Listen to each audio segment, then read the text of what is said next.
Bonjour, bon vendredi à tous et à toutes.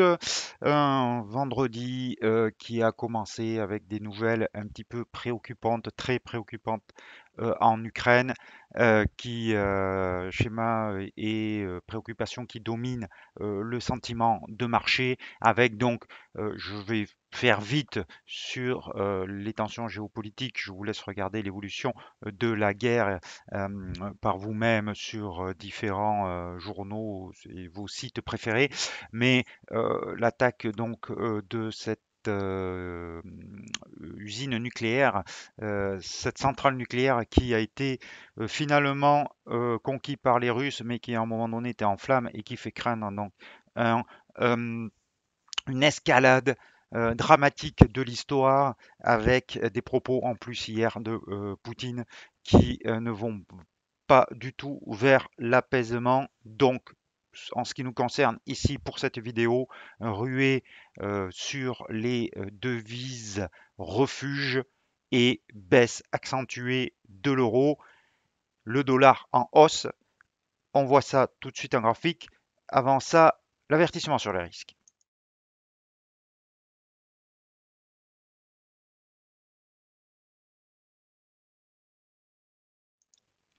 Voilà, donc hier, je vous disais que le dollar avait cassé une résistance et que il y avait maintenant une probabilité pour que ça aille plus haut. C'est absolument le cas aujourd'hui. Donc, avec un objectif sur 100 sur l'indice dollar. Alors, deux raisons à cela. Un, dollar valeur refuge. Quand il y a des tensions géopolitiques, premier rôle qui joue à plein en ce moment. Et deuxième chose, Powell a limité la baisse à venir, la hausse à venir des taux à 25 points de base, mais il a dit aussi qu'il voulait aller de l'avant. Donc une politique monétaire qui soutient le billet vert. Cet après-midi, on l'a presque oublié, mais il y a le chiffre du chômage à 14h30.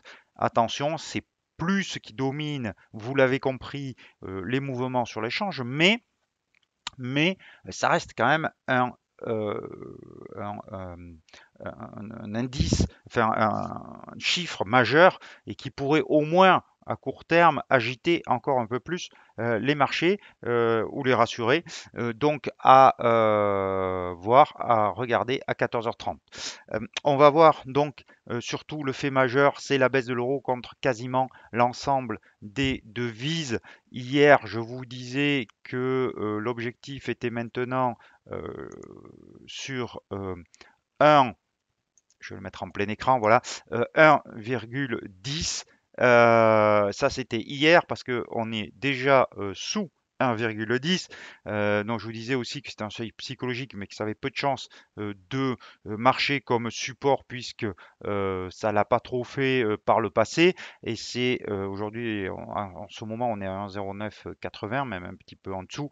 L'objectif, c'est de revenir sur ce support ici qui date de mai 2020 et qui se situe juste en dessous de 1,08 et qui correspond en plus donc au report de la dernière consolidation horizontale sur l'euro dollar. Vous voyez que l'analyse technique ici nous a donné plein d'informations, un cas d'école, une tendance baissière, une consolidation aussi vive soit-elle, mais une consolidation de la tendance baissière et une reprise dans le sens de la tendance après la consolidation avec ici un double sommet dont l'objectif se situe sur 1,08.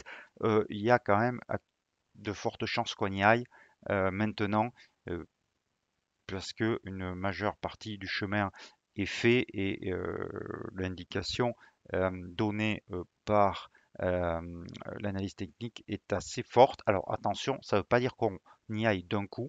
On peut avoir un rebond, mais si on avait un rebond et qu'on revenait sur le creux à 1,1120 qui selon le principe de la polarité deviendrait résistance, avec une bougie rouge ici, je pense qu'il y aurait beaucoup de vendeurs sur ce niveau. À voir. On n'en est pas du tout là parce que pour l'instant on prend le chemin d'un aller direct vers les 1,08. Même chose sur l'euro AUD, spectaculaire aussi. Hier, je vous disais que premier objectif était enfin sur 1,50. Ah ben, ça a pris que quelques heures pour y aller. Euh, alors quand je vous en ai parlé, on était à 1,52 quand même, hein, ou un peu en dessous, 1,50, 1,50. Donc on a fait 150 pips de baisse en très peu de temps. Vous pouvez vous dire, alors l'objectif suivant, il est très très bas. On peut regarder, mais vous allez voir que c'est un peu le vide sidéral hop, voilà, il est sur 1,4425. Bon, avant ça, il y a quand même un petit support ici, mais c'est un support quand même hebdomadaire sur 1,4740. Ça fait quand même encore 150 pips de baisse et il y a des chances qu'on y aille quand même, mais attention, maintenant le RSI il est à des niveaux extrêmement bas et donc la moindre euh, bonne nouvelle qui pourrait arriver sur le conflit en Ukraine et sur l'euro pourrait entraîner un vif rebond maintenant parce que la pression vendeuse est tellement forte et le sentiment vendeur est tellement fort que c'est plus un mouvement contrarien presque qu'il faudrait envisager. Alors bien sûr, hors de question de le faire ici, hein, parce que cette bougie, cette succession de bougies rouges n'incite guère à le faire. C'est un véritable couteau qui tombe et on ne rattrape pas pour redire l'expression de Wall Street, un couteau qui tombe. L'euro suisse, même chose. On va tout droit vers la parité, j'en ai parlé, 1,0, 1,0, 1 franc suisse pour 1 euro, 1 euro pour un franc suisse. On y va là aussi tout droit, on y est à 80 pips, je vous en parle depuis plusieurs jours, euh, de favoriser les devises refuges contre la devise européenne et c'est exactement ce qui est en train de se dérouler. On va aller voir donc objectif 1,00 sur cette paire de devises. Le câble. Donc hier, je vous avais dit sur le câble que on pourrait soit vendre à proximité du haut de la consolidation horizontale avec une bougie rouge. On l'a eu ici et même sur la cassure du creux. Rappelez-vous, hier, la cassure du creux, je vous disais que vous pouviez prendre une position vendeuse. Alors, vous avez eu une opportunité ici et surtout une autre là, puisque à chaque fois, on a eu des mâches hautes et des clôtures sous ce petit creux à 1,3778. Alors j'espère que vous l'avez prise et c'est surtout cette bougie rouge qui m'aurait convaincu, qui m'a convaincu de le faire. Donc maintenant on est sur hop, le support à 1,3273, on y revient. Il est préférable avant le chiffre de prendre au moins une partie de vos bénéfices, le chiffre américain bien sûr, parce que vous ne savez pas trop ce qui peut se passer, ou en tout cas de mettre votre stop au niveau de votre point d'entrée. Mais graphiquement, l'objectif, si on cassait donc ce support 1 heure, ça serait 1,3175 voire 1,32. Donc il y a quand même 80 pips à faire en plus. Donc vous avez les deux possibilités, soit vous abaissez votre stop loss à votre point d'entrée et vous laissez filer le cours, soit vous prenez la moitié de vos gains et vous laissez l'autre pour viser un 32. Sur le sterling yen, on est un petit peu enfin un petit peu moins baissier puisqu'on est sur une moyenne mobile de 200 périodes en support. Euh, Hier, je vous disais que c'était assez baissier aussi, mais là, on est sur un support. Donc, on va laisser de côté. Je vais finir par les paires en dollars australiens, puisque j'avais donné une idée de trading hier euh, sur le site Daily FX dans avis d'analyste où j'ai un objectif sur 0,75. Je maintiens cette euh, cet objectif. On a déjà fait le premier objectif qui était sur 0,70. Vous voyez, on l'a touché ce matin. Donc, les plus conservateurs peuvent prendre la moitié de leurs bénéfices. Ça fait 50 pips quand même, hein, c'est pas rien. Et laisser le reste filer pour viser les 0,75. Le dollar australien étant toujours favorisé par la hausse des matières premières qui se poursuit. Je crois alors, ensuite on va aller voir vite fait le dollar suisse parce qu'il se passe toujours rien, le dollar yen qui se passe toujours rien non plus et le dollar canadien où c'est un petit peu mieux, on a un rebond sur ce support à 1,2650 mais franchement c'est pas la devise, la paire de devises que je jouerai pour jouer la hausse du dollar, c'est plutôt, donc vous l'avez bien compris, l'euro-dollar que je privilégierai pour jouer la hausse du dollar, étant donné que le dollar canadien il est quand même soutenu par les prix du pétrole qui sont en hausse, même si hier, euh, dû à des rumeurs sur le pétrole iranien qui reviendrait sur le marché, le pétrole a fortement baissé, mais il reste très élevé et il semble repartir à la hausse aujourd'hui. Voilà, alors on m'a demandé d'analyser le NZD CAD, donc on va aller voir ça.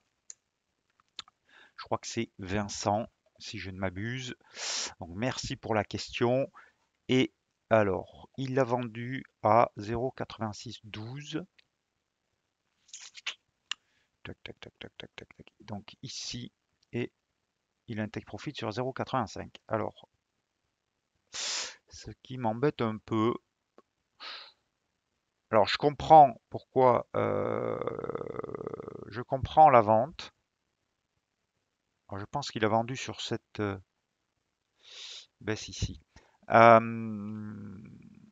comprends la vente parce que le sens effectivement était baissier. Je comprends que sur cette bougie rouge, après cette figure d'hésitation, si c'est là qu'il a vendu, on puisse vendre. La seule chose, c'est que quand même, il y avait un sommet, vous voyez ici, sommet ascendant et creux ascendant. Et qu'on était au-dessus de ces moyennes mobiles court terme qui s'étaient retournées à la hausse. Donc, plutôt, plutôt risqué quand même. Enfin, c'était pas très très net. On a cassé le dernier sommet, donc on va faire un sommet ascendant encore avec un sommet sur 0,8640. Alors, si il n'a pas stoppé, parce que le dépassement de ce sommet aurait dû amener à un stop, hein. Pour moi, voilà, il fallait sortir de la position là, parce que, alors non, attendez, il a visé en retour à 0,85. Ah, mais il a peut-être pris tac, tac, tac. Ou alors il l'a vendu ici plutôt. Voilà. Vous voyez, la difficulté, c'est que je ne sais pas à quel moment vous avez vendu. Donc, c'est difficile de faire une analyse et je ne sais pas sur quel horizon de temps vous êtes. Donc, quand vous posez une question, précisez-moi l'horizon de temps. Parce que sur du 1 heure, je comprends. Et dans ce cas-là, ben, sur du 1 heure, peut-être qu'il a vendu ici et qu'il s'est racheté juste au-dessus de 0,8530. Enfin, je ne sais pas. Par contre, si c'est sur de quotidien, le stop il était au-dessus de 0,8643, donc il fallait sortir. Alors, si ça n'a pas été le cas, pour essayer de répondre à la question malgré tout, si c'est pas le cas, vous avez une zone de résistance qui peut encore entraîner une baisse des cours ici. Vous voyez, entre la moyenne mobile à 200 périodes et ces mèches ici haute avec ce sommet à 0,8777. Donc, euh, alors là, cette bougie n'incite guère à l'optimisme hein, quand même, hein, à un retour à la baisse. Donc, si vous n'êtes pas sorti sur ce stop qui aurait dû être mis là, euh, vous pouvez attendre de voir ce que vont faire les prix au contact de cette résistance. Mais par contre, vraiment, le bout du bout, le stop loss ultime, j'ai envie de dire, c'est au-dessus de 0,8777. 0,8771, pardon, il faudra pas insister au-dessus parce que là, ça deviendrait beaucoup plus haussier, ça validerait une reprise en V. Euh, mais on peut toujours avoir effectivement quelque chose de ce type-là. Hop, même si encore une fois, cette bougie, ce long chandelier, Marc aussi n'incite guère à la, à l'optimisme. Voilà, donc si vous êtes encore en pause, soit vous sortez au-dessus de la moyenne mobile de 100 périodes, vous stop loss, soit au-dessus des 0,8770, mais euh, on a pour moi une situation qui est neutre sur cette paire de devises NZD-CAD parce qu'on a des moyennes mobiles ascendantes et des creux ascendants sur l'horizon de temps court, sur les moyennes mobiles courtes, mais par contre, sur la tendance moyen-long terme, on est sur une tendance baissière. Donc c'est pour moi à court terme, on est sur une zone neutre. Maintenant, pour se projeter, si vous voulez traiter cette paire de devises, vous pouvez regarder ce qui va se passer au contact de cette zone de résistance. Ça peut être intéressant. Si on avait une bougie baissière, ça pourrait donner lieu au déclenchement d'un trade baissier. Voyons, est-ce que ça correspond aussi à... Hop, oui, vous voyez, donc c'est intéressant parce que c'est un retracement Fibonacci de 61,8% qui est le plus important sur les ratios Fibonacci, c'est bien celui-là, parce que tant qu'on est sous ce retracement-là, on est toujours dans le sens on garde la tendance de moyen terme, donc toujours baissier. Donc si on ne dépassait pas cette résistance ici, qui correspond à la fois à ce dernier sommet, à la fois à ce retracement Fibonacci et à la moyenne mobile de 100 périodes, si on avait une figure de retournement sur ces niveaux, ça serait un bon point d'entrée, je pense, sur du moyen terme, à la vente sur cette paire de devises. Avec un stop donc dans tous les cas au-dessus de 0,8771. Voilà ce que je pouvais vous dire aujourd'hui. Les chiffres du chômage 14h30 à surveiller malgré tout, mais le contexte, les mouvements, vous l'avez bien compris, dominés toujours par la situation inquiétante en Ukraine. Donc devises refuge toujours recherchées, mais certaines contre euros, surtout contre euros, mais certaines maintenant sur des supports ou des niveaux quand même assez survendus, même s'il y a encore de la place, notamment sur l'euro dollar, sur le câble et sur l'euro AUD. Bon après-midi, bon chiffre à 14h30. On se retrouve lundi. Je vous souhaite un très bon week-end. Reposez-vous, bon trade. N'oubliez pas vos stop loss. À lundi.